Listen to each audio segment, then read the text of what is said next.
home decor, live plants, and much more. The admission's free, along with free live music, and a free petting zoo, sand art, inflatables, food trucks, and more. That's the Murfreesboro Holiday Market, this Saturday from 11 until 3, over at the Lane Agri Park. The Red Cross is critically low on blood. Phone 800 Red Cross and make an appointment to give the gift of life. And for more Good Neighbor events, check our website, wgnsradio.com. We're excited to announce that Capstar Bank is now officially a division of Old National Bank. The friends you've made while banking right here over the years are still here, and so are those delicious, warm, homemade cookies. Everything you enjoyed about Capstar is still at Old National Bank in Murfreesboro at 2230 Dr. Martin Luther King Jr. Boulevard. Come on over and enjoy warm cookies with friends while doing your banking at Old National Bank. Old National Bank, member FDIC, equal housing lender. Rutherford Issues with Brian Barrett on FM 101.9 and AM 1450 Murfreesboro, FM 100.5 Smyrna. Listen and watch at wgnsradio.com. Rutherford Issues is powered by Middle Tennessee Electric. Celebrate the magic of Christmas in downtown Murfreesboro. The annual tree lighting is Friday, December 6th, 5 until 8, and it's powered by Middle Tennessee Electric. Our friends at MTE. Enjoy caroling, meet Santa, witness the festive tree lighting Christmas downtown. Celebrated on December 6th, and it is powered by MTE. Today, we are talking about the Family Center. The Family Center and their development and marketing manager, Emily Harris, joining us today to talk about the organization. Good morning. Good morning. Thank you so much for having us. Absolutely. Great to have you. So the Family Center, I think your kind of your motto or slogan, changing lives, changing families, changing children's futures, right? Yeah. So we always say, every organization has a mission, but we are on a mission. So we want to break intergenerational cycles of childhood trauma. And by doing that, we have a vision to create resilient communities where all children thrive. And that's something that is close to all of our hearts. The entire state of Tennessee definitely is a great place for us all to come together and support children. I know that's one of our biggest things in life, is just making sure that the next generation is helped and pushed along to make all their best life successes. Sure. I mean, life is hard enough, and it even starts with our kids, and the things that maybe you and I had to deal with in high school, kids are dealing with it in middle school now even. Yeah. So, it can be a lot and be difficult. Is the Family Center a local organization, statewide, nationwide? How does that work? Yeah. So earlier I mentioned, the entire state of Tennessee. Right. And we do serve the entire state of Tennessee. We have an office in Murfreesboro, so our Rutherford County office, and one in Nashville in Davidson County. We also have some staff up in Knoxville as well. So we want to cover the entire state of Tennessee, especially with our programs. We do have them in person and virtual. So we want to give everyone the opportunity to seek us out as a resource to help their family succeed. They come to us, whether they're referred to us by an outside organization or another nonprofit, or they just seek us out because they want to help their family grow together and learn and heal. Each of those, scenarios, we're here to provide resources for them. And every incident or every case, I guess, if you will, however you look at that, is different. They're all individuals, and every circumstance has its own priorities, challenges, things of that nature. Yes, yeah, exactly. And we focus our groups and programs and support through an ACEs and PACEs lens. So ACEs stands for Adverse Childhood Experiences. So those are kind of the things that you were talking about earlier that everyone goes through in life. Yeah. Some traumatic situations that may occur, or just intergenerational trauma that gets passed down from a grandparent to a parent to you. And we really focus on educating our clients and the parents we work with about what adverse childhood experiences for them look like and how that's affected them as a person and them as a parent, right? Because we all know parenting is extremely difficult and no one gives us a handbook. So we really want to focus on the research behind that and then also talk about positive childhood experiences. So, there are these adverse childhood experiences that can be really difficult and impactful as you grow, but positive childhood experiences can come in and reinforce that, you have a safe environment. You have an adult in your life that cares about you. You have belonging in the world. And that can work to counteract those more traumatic experiences. So, for example, for me, I grew up in a very tumultuous home life until I went into foster care, and then I was adopted. So, while throughout that journey, it was a lot and difficult as a child and a teenager. Towards the end there, when I was adopted, I had those positive childhood experiences that gave me those positive relationships with caretakers, and I was able to write myself in school and those kinds of things that were the step ladder for me to climb out of that, that traumatic zone in my head. Yeah. Did that lead to your profession? Yes, I would think it did. would. Yeah. And we really want to create a safe place, judgment-free, for parents and caregivers, and that could be, parents, that could be prospective parents, that could be grandparents. We have several clients who come in and say, I am not expecting at the moment, but I would like to start a family, and I know I have some stuff that I've gone through and that I don't want to pass down. So can you teach me and give me the tools to add to my tool belt that I can go on and be the best parent I can be? And so it really is about creating a safe, stable, nurturing environment for them, right, in our groups, so that they can go on to have a safe, stable, and nurturing environment with their family. We have Emily Harris joining us, the Development and Marketing Manager with the Family Center. You mentioned something about, there is no handbook. And if there were a handbook and if it could be done, someone would make millions. But like I was saying before, each individual circumstance is different, and the family makeup and the challenges with that. For instance, my wife has cerebral palsy, and so kids growing up, they're in their 20s now, but, there were specific things and challenges that they and their experiences that they had to go through that were different from others. And to say that everything was rosy, it wasn't. But there were circumstances that no one else could really understand except the core family. And so if that's not strong, that can be tough. So I'm sure there's lots of research behind the work that you do at the Family Center. Any of that you'd like to share with us this morning? Yeah, of course. So we work from the ACEs and PACEs lens. Our programs are evidence-based, so we bring in the science of everything. I love our president and CEO, Susan. She always tells people about this amazing research, and she uses such amazing words like epigenetics and, the wiring of your brain. And I love that she really opens into what trauma does to us. It actually changes the chemical makeup of your brain.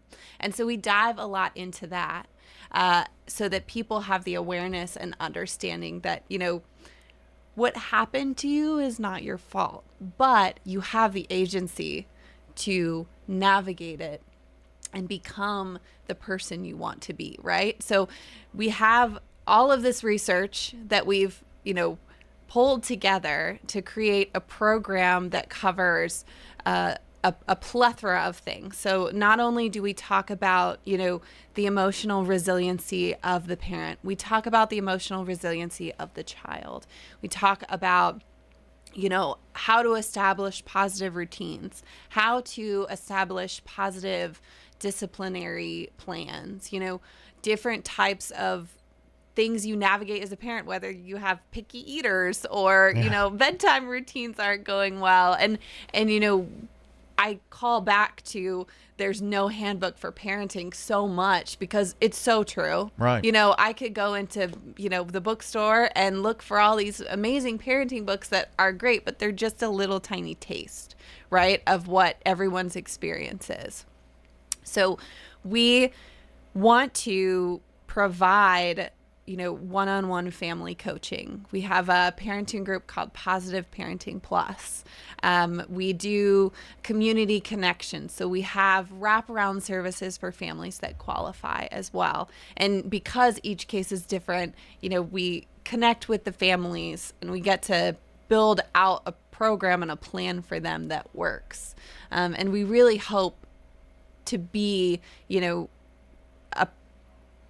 part of their journey to resiliency. And, we want them to add to their tool belt, but also come back to us if they say, hey, I tried this that I learned in group and it's not working as well as I wanted to. Can we adjust? So even when folks, aren't in our programs anymore, we always want to be that place they can come back to. Sure. Yeah. Many of the programs and services that you provide the community, you mentioned several there. How does someone get connected? If any of that rang true, or maybe there are other programs that you want to mention, but how do they get connected and into those programs that could help them? Yeah. So some of the folks that we work with are referred to us through jails or courts, other nonprofits, and some are just folks looking to, add to their tool belt. But they can come to us. We have our website. They can register online at familycentertn.org, and they're open to anybody. So if you go to our website and you look to register for our programs, it'll give you an outline of the different programs we have, what fits best for you, if you need to be virtual, if you need to be more in touch with someone, and everyone comes to us from different avenues, but we're accessible to everyone. Our groups, our programs, our seminars, our help and assistance is free of charge. And that's why we're a nonprofit, and that's why we fundraise, so that we can continue to offer these free of charge, because it's something that I personally think, and I know my whole team knows, that this is such a crucial need that we all have when it comes to parenting and building families. Absolutely. Emily Harris joining us today, the Development and Marketing Manager with the Family Center on Rutherford Issues. I went to the website and just went to the same places you were talking about, register for our programs. Pretty easy there, parenting groups, family coaching, organization, resilience, all kinds of different programs. And you mentioned that there's no cost for this. Mm-hmm. So being a nonprofit, I guess, does that it opens the door for those. It takes that financial barrier away to help families succeed. And that's what we really want to offer. 56% of our families are making $30,000 or less a year, which isn't even, that isn't even a salary that one person can manage to live on. Right. And a lot of our families have 2, 3, 4 kids. So imagine a scenario where you are a single dad and you are making $30,000 or less a year. You have 2 kids. You don't have childcare. So you need to go to work, obviously. And so to make money to support your life, but you also have to watch your kids. So if you don't go to work, you won't make money. You won't be able to pay rent. If you go to work, there's a chance that something could happen to your kids while they're not being watched by someone. So that's just one scenario where it makes it impossible to live, right? So what we want to do is provide the information as well as resources outside of just the information, so that we can make sure parents can, have a home life and provide a safe space for their kids and be with their kids while also putting food on the table, paying rent. We never want folks to walk through life having to struggle like that, because you're never going to be able to grow and become the person you want to be if your, needs aren't met. And I've talked a lot about Maslow's hierarchy of needs, just working one-on-one with folks. And that just covers, the different levels of needs you have. And you can't get to any other level of need or growth if you're not clothed, if you haven't been fed, if you don't have a roof over your head. So harping on, the importance of financial stability, we want to relieve any type of financial burden that could come from reaching out for these resources. FamilyCenterTN.org is the website. And in our last few here, want to make sure we get to some events and fundraisers that you have. Again, being a nonprofit, trying to, do a lot of good here in our community. It takes money. It takes support from the community. So there are some things coming up you'd like to mention. Yeah. So right now, our biggest campaign is our holiday celebration wish list. So each year, right around this time, we reach out to our families that we work with, the parents that we're connected with, and say, hey, what gift is your kid really wanting for Christmas? Let us provide that for you. So we reach out, we get the gift, we're able to put it on a wish list, and then our wonderful donors and supporters help us purchase those gifts. So right now, it's up on our website and social media. If you go to the front page on our website, it has a banner that scrolls across that says holiday celebration, and you can click there and it'll take you to our Amazon wish list where you can purchase gifts for the many, many wonderful children we help bring their holiday, cheer to them and be a part of giving, them the holiday that they deserve. Yeah, so, absolutely. Good, good stuff there. So that's FamilyCenterTN.org to go there for that as well, to give if you can and make someone's Christmas for sure. And you also have a fundraiser in February, right? Yeah. So as you mentioned, being a nonprofit, we have to fundraise to keep our doors open. So in February 22nd, 2025, we have our annual fundraiser, Change the Tune. Personally, my favorite, although all of our fundraisers are amazing. This is an evening fundraiser. It's a sit-down dinner. It'll be at 1410. And the focus of Change the Tune is obviously changing the tune, right? And improving the lives of those around us. But my favorite part is that we all dress up in our favorite music genre or musical artist garb. And we come out and we celebrate. And we hear some amazing stories of the successes we've had. But yeah, so if you would like to attend, we'll have tickets available next month. And you can start planning your outfits if you want to dress up as Taylor Swift or Beyonce or, another music group. We'd love to have you guys. And just check the FamilyCenterTN.org under events, and you'll be able to find information about that. And again, FamilyCenterTN.org is the website, and much success on the event. And thanks for coming in and sharing about the Family Center today. Yeah, thank you so much for having us. Absolutely. Anything we can do to help, let us know. We'll help spread the word. From the Family Center today, joining us, Emily Harris, the Development and Marketing Manager here on Rutherford Issues. And if you missed any part of the program, be sure to go back and check the podcast. It'll be up shortly at wgnsradio.com under podcast and Rutherford Issues. You can listen or watch. Back to the interview. This is Lenny Farmer with Jennings & Ayers Funeral Home.